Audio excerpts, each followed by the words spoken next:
to try to do a couple of topics in what we'll call the lightning round. The governor put a proposal forward for freezing or holding the line on property tax for 2 years. That means that you have to stay within the tax cap in the first year, which is going to be not 2%, but actually the cost of living, which means 1.77%. And then the second year, you have to show proof of shared services. Marcus, is it your intent to comply with it, or what do you think Dutchess is going to do? Well, Dutchess will have to comply with whatever state mandate is adopted by the state legislature, but we already have 3 budgets under the property tax cap consolidation, so we'll comply. No problem with tying performance to that. I think there's a better way to get tax relief, but whatever the state legislature adopts, we'll compete and comply. Okay, Mike?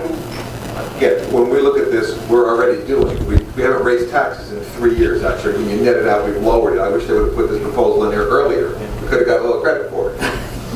But the truth of the matter is it's an acknowledgement, at least, that it's a broken system.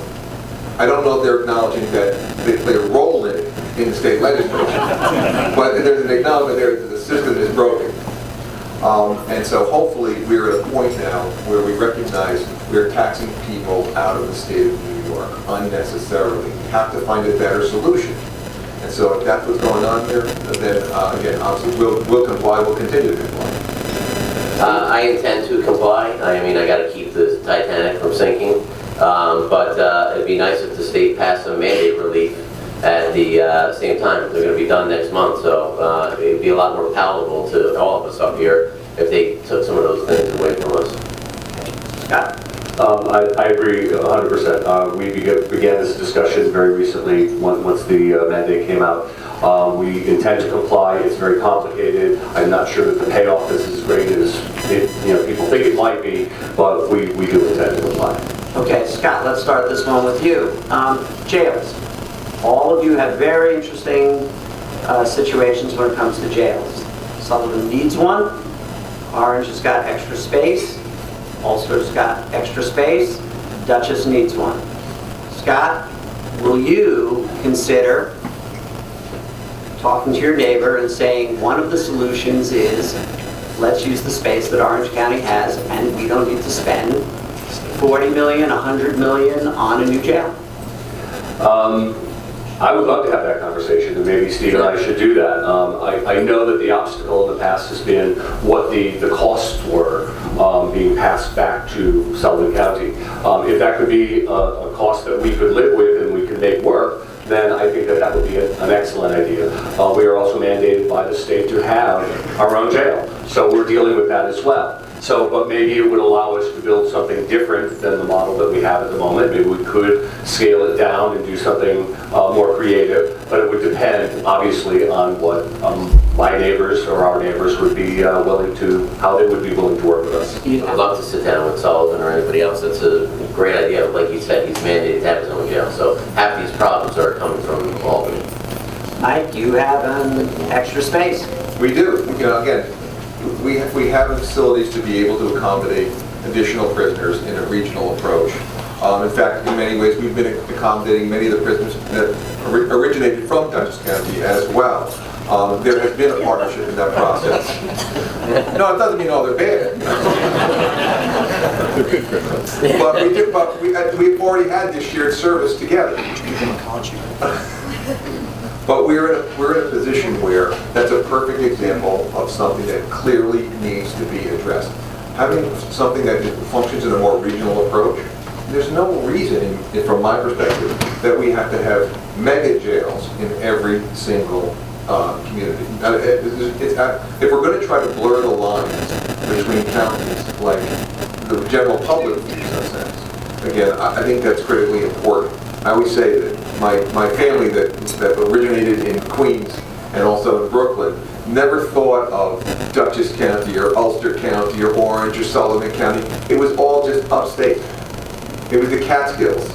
And so collectively working together is critically important. This is a good example of an opportunity to be able to do it now while there's cost savings still available. I have to laugh. I'm sorry. My two colleagues just said, and I mean no disrespect, none. just said we make money on those inmates. Dutchess County has 500 inmates, half of them are in our county facility now. The second most inefficient jail in the state of New York, second to Sullivan. What that means, by the way, is for every one inmate, for every one correction officer, we have 1.2 inmates. It is horribly inefficient. Yeah. One half of our inmate population housed out in other counties at a cost of $8.5 million a year. I am not going to continue to send Dutchess County taxpayer dollars to Orange and Ulster. I apologize. But I do think there are regional solutions, but this county needs jail capacity. We can do it and build it. When the bond to build a jail is less than the cost of housing out, and I can go from 1-to-1 inmate to correction officer ratio to as many as 3-to-1 or 4-to-1. It's a business plan that makes sense. We need to build capacity. We will present to the legislature next month a request for temporary housing that'll save us $1 million this year, and then we will proceed with jail expansion because it's absolutely necessary. It is the one place that we can stop the bleeding. About what to do? I mean, do you petition the Pray state? for warm weather. I told the folks at the Ulster Chamber of Commerce to save the salt on your table. Worst winter as far as cost in modern history. We have exhausted our overtime and salt budget as it is. And did I mention I have no fund balance? Inherited a budget without one. So we'll clamp down and we will expand our savings so that we can prepare for whatever may be left in March and then what comes in November and December. And to give you a general context of the dollars that you're talking about, every time you have anything resembles a medium kind of snowstorm, and it happens during the day, during the week, not on the weekend, no holidays, no anything, it's about $250,000. You know, our counties are enormous geographically, and so the capacity to be able to go out and ensure that those roads are passable, safe for emergency services personnel in times of need requires us to do it and do it well. All the technologies are now evolving. There are, again, there's metering of the salts, there's GPS on all the vehicles, there's routings that have been addressed. There's a whole host of things you can do. But one thing you cannot do is control the number of storms. It's the number of storms that's really the driver here. Okay. Not the Hey, severity. sir, we did well considering, we did that, I'll just give you an example. We lent or did a lend lease with many of our local municipalities to help them get through the winter. So as much as a beating we took, we did survive. We will be prepared for the fall. Obviously, like Mike says, every storm costs a lot of money, but we'll be okay. And Sullivan is in the exact same position as Orange. We have been lending out to our local municipalities. We are in good shape. I believe we're at 70% of supply, and we're in good shape. Okay.